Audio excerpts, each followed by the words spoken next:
Hello and welcome to the logic of it all. In this video, we are going to look at depth-first traversal algorithm. Now, before we start talking about this particular algorithm, it's important to note that when you use graphs to mathematically model some type of network, in many situations, then you need to explore that graph. It could be because you want to know whether there is a path from vertex A to vertex D. It could be that you want to find the shortest path from between two vertices and many other reasons. So because of that, there are many algorithms where you start from a given vertex of a graph and then you traverse, you visit the vertices that are reachable from that vertex. Now, in this video, we are going to look at one of these algorithms, which is called depth-first search or depth-first traversal. Now, what's important in terms of the intuitive idea behind this, and I try to explain this in a couple of different ways and through examples in this video. But the first thing that I want to tell you about this algorithm is you start from some vertex, which we consider to be the root vertex. Really, it doesn't matter which vertex you start from. So we start from an arbitrary node. And then what we do is from that node, we go to one of its neighbors, one of the vertices that there is an edge to go to. And then when we are there, we look for other vertices that are reachable from that. So we go further, one more step, and so on and so forth. So we explore the graph, as the bullet point says, as far as possible along each branch. But because a graph is a finite structure, eventually you are going to reach a place where you cannot go further. In those cases, what we do is we backtrack. So we go to the previous vertex and see if there is anywhere else we can go from the previous one. And if there isn't, we backtrack again and see if there is any alternative path that we can choose and so on. So because the priority is going deeper and deeper into the graph, and you explore the branches only when you hit a dead end and you backtrack, this is called depth-first traversal or depth-first search. Another way of saying the same thing is you keep going down one path until you either you have a next vertex to go to and so on until you reach a dead end. In that case, you backtrack and try other alternatives. And yet another way of saying that same thing is you visit the children of each node before visiting the siblings, and then when you visit the children of the children before the siblings, and so on and so forth. So depth before breadth is another way of thinking of it. Now here's an example that I picked from Wikipedia. So if we start from vertex 1 on the top, you see that we go down the path 2, 3, 4, and then when there isn't anything back to more to explore from 4, we backtrack to 3, 2, and 1, and then from 1 we explore 5, 6, 7, and then we backtrack from 7 to 6 and 5, and then from there we explore 8, 5, 6, 7, and then 8, and then from 8 we backtrack to 5 and 1, and then from 1 at the end we explore 9 and 10, as you see now. Okay, now we will explain this in much more detail, but this is a very high level explanation of how this algorithm works. Now, a little bit of maintenance we need to do. You need to keep track of different vertices and so on while we are executing this algorithm. And here's a list of things that we need to remember, and each one of them is going to be a list, or you can think of them as an array in your programming language and so on. So obviously we need the adjacency list because the computer, your program, somehow needs to know what are the connections in the graph, where which edges exist and which don't exist, and so on. So adjacency list is part of the input, obviously. We keep track of a traversal list, which is a sequence of vertices in the order that we have visited them so far. So that's the path so far. We have a list of all the vertices that we have visited. The difference between traversal list and visited is in visited we only list every vertex once at most.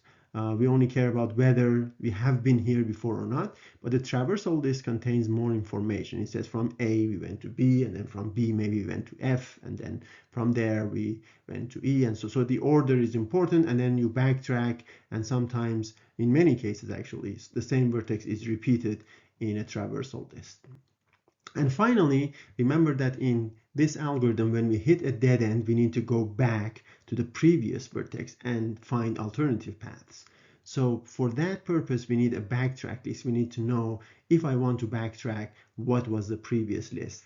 And if that doesn't take me anywhere, what was the previous or the one before the previous vertex, and so on. So we need a list that tells us, if you want to backtrack, what's the previous one, what's the one before that, and so on. So and that's called the backtrack list.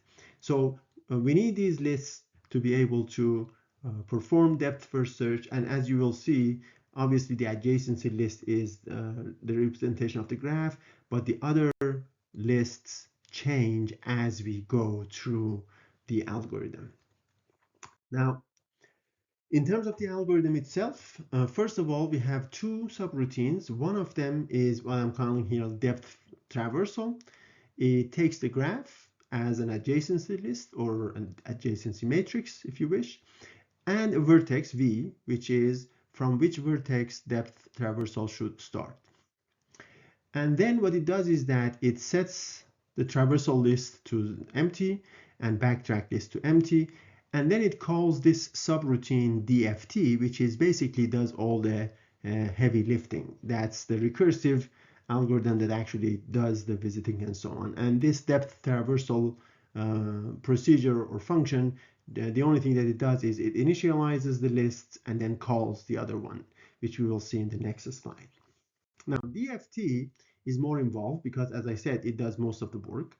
So when it's called on a graph G and a vertex V, which means that we are starting our depth first traversal from the vertex V, what it does is that, first of all, we are at V, so it appends that to the traversal list because we have traversed to V now. And then if we are visiting V for the first time, so it looks at the visited list and see if it sees that V is not there, which means that this is the first time we are seeing V. It adds that to our backtrack list as well, and it puts V in the visited list as well, because now, for the first time, we have visited V. But if the vertex V is in the visited list, which means that this is not our first time, then these two lines obviously will not be executed, and we just skip this if block. Now, the second if statement says, now that we are at V and we process whether V has been visited or not and all of that, now we look at V's neighbors. Is there a vertex W in the adjacency list of V, one of the neighbors of V, that we have not visited yet? Is there any new place that we can go from V, right? And let's call that W. If there is such a vertex, we go there and we start recursively, we start our depth first traversal from that vertex W. Okay, so while you are at the vertex V, you look at the neighbors. If you find some vertex in the neighbors of V, let's call it W, that is new, you have not been there, you go there. How do you go there? By recursively calling depth first traversal on the same graph G and W. So we start over from W. On the other hand, if there is no such vertex, there is no such W in that is adjacent to V and it's new, it's not discovered yet. If there isn't such a thing, then it means that we have hit a dead end. And in those cases, if you remember, we said we backtrack. So we look at our backtrack list. If it's not empty, first we remove the last element of the backtrack list, we throw that away. And then if the backtrack list is still not empty, we look at the last element. Remember, this is not really the last, it's the one before the last to begin with, because we removed the last one, right? So after removing the last one, we look at the last one again, right? And we call it W, and then we start depth first traversal from W again. So this is the backtracking part. Now, just by looking at this algorithm abstractly, there is too much to understand here and too much to digest, and it will become much more clear when we actually apply this to a graph for the rest of this video. So here's our example where we are going to perform a depth first traversal on this graph. Now, as I said, the graph is given as a adjacency list. So you see from A, there is an edge going from A to B and from A to D. From B, there's an edge going to C and another edge to D and so on. So the graph is given to us as an adjacency list, and we want to perform depth first traversal. And again, we said that we can start from any vertex that we like, but let's say we start from A. Whenever we had, for these type of algorithms, the convention is whenever there is a choice, you start from the vertex that is alphabetically first. So we start from A. And whenever there is a choice between, say, C and E, for example, we go with C because it's alphabetically first. Okay, so let's do this step by step, maintaining. Remember, we had the traversal list, the visited list, and the backtrack list. So maintaining those three lists. So here we go. At the beginning, at step one. So here's step one. This is the initialization part. So the traversal list is initialized to empty. The visited list is initialized to empty as well. And the backtracking list, I'm going to call that BL, is also empty. So this is the initialization phase. Then we start the process. So the first, we said that we start depth first search or traversal from A, from here. So the first thing that we do is we add that to our traversal list. So now my traversal list is A. And since I have visited A and A, it has not been visited before, so I add that to my visited list as well. And again, to my backtrack list, because this is the first time we are visiting A. Now, from A, I look at A's neighbors. So I can go either to B or to D. So I have two neighbors and I have not visited either one of them. How the algorithm knows that is by looking at this list here. B and D are not in that list, which means that they are undiscovered or vertices that we have not visited yet. So we have a choice to going to B or D, and this is the recursive call, remember? Right, so we call DFT this time starting from B now. Again, I have a choice between B and D. We said that we go with the one that alphabetically is first, so we call depth first traversal on B, and that means that now my traversal list will be A, and after A, I have visited B now. So now I am here. I'm no longer here anymore. So this is my current vertex. Now what do we do? Since this is the first time we are visiting B, we add that to our visited list. And again, since it's the first time we are visiting B, we add that to our backtracking list. Now from B, we look at the outgoing edges. We have one that goes to C and another one that goes to D. And we have a choice. None of them has been visited before, so we can go to either one, but C is alphabetically first. So that's the one that I visit for the next recursive call. So DFT will be called this time on C. So it means that my traversal list will be ABC. This is the first time we are visiting C. So I add that to both my visited and backtrack lists. Okay, ABC. Now my current vertex is C. I am here now. Okay, now what do? We do the same thing, which means from C we try to find adjacent vertices that have not been visited before. But there, C has only one outgoing edge, and that goes to A, which we have visited, right? It's in our visited list, which means that there is no new place to go from C. Now, if you remember, what do we do in those cases? We backtrack. So in those cases, we backtrack. Now, from the picture, it's obvious that the backtrack means we go back to B. But how does the algorithm actually do that? If you remember, the last few lines says, first of all, remove the last element from BL. So remove C. So now we have A and B. Now W becomes what's now the last node in the backtrack list, which is B. And now we recursively call the algorithm starting from W, which is B, which means in terms of the picture, now my current vertex is B again because I backtrack. And in terms of the lists, my traversal list is now I traverse from A to B, from B to C, and now from C I'm backtracking to B, which is my W here. Now, in terms of V, this is not the first time that we are visiting B, so we don't add that to V. B remains the same. In terms of BL, we removed C, so our BL is now A and B. And we are at B. Now from B, I look at the adjacent vertices from B, and I can see that I can go either to C, but I've been there before, so that doesn't count. And I can also go to D, which is a new vertex, so that's good. So that's what I do. So now my traversal list becomes A, B, C, B, and D.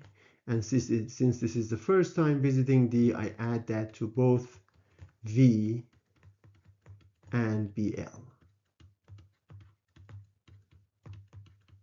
And note that now I have moved to this vertex. So this is my current vertex now. Now, what do we do when we go to a new vertex? We recursively call DFT, which means that now I look at the neighbors of D and has two. I can go to C or E, but C is a vertex that we have been there before. We know that from here, it's in V. So the only new place that I can go is E, which means that now my traversal list becomes A, B, C, B, D, and E. My visited list, since this is the first time visiting E, I need to include that or add that to the end of my visited and also to the end of my backtrack list. A, B, D, and E.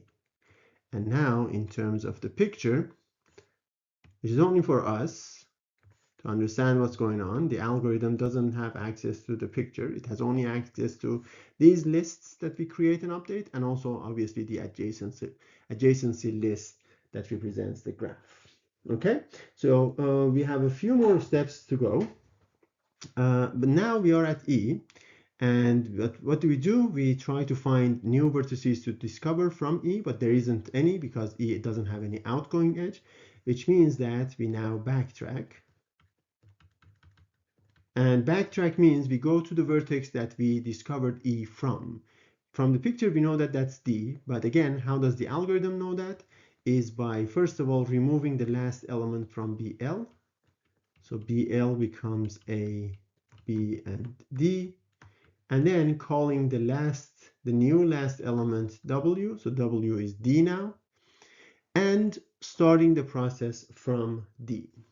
Now I need to do the rest of it up here. So at step 8, our traversal list becomes, so what it was, which is A, B, C, B, D, and E.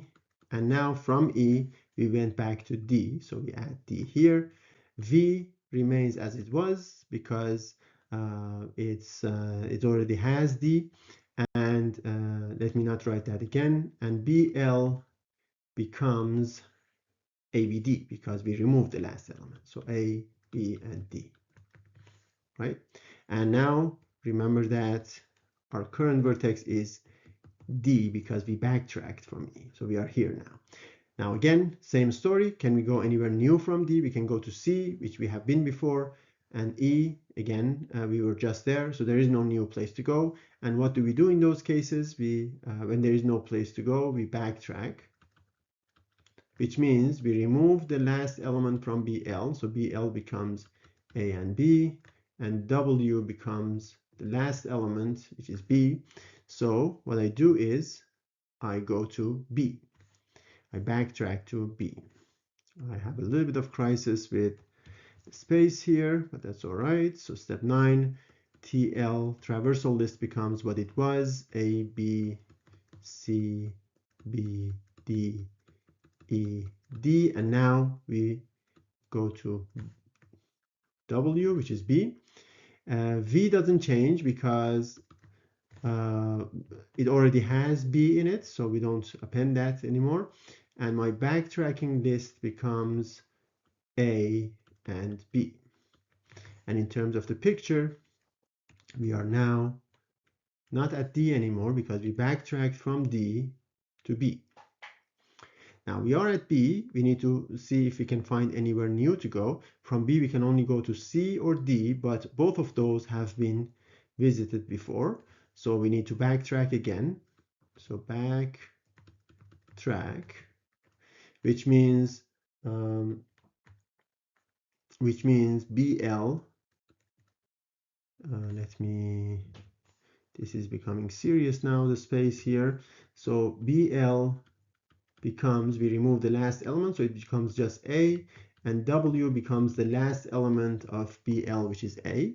And in my final step, step 10, so the first thing that I do is TL is whatever it was, A, B, C, B, D, E, D, B, so it was B at the end, and now I include A, my current vertex, to the end of that, and then V remains the same because A has been visited before, and backtracking list becomes just A,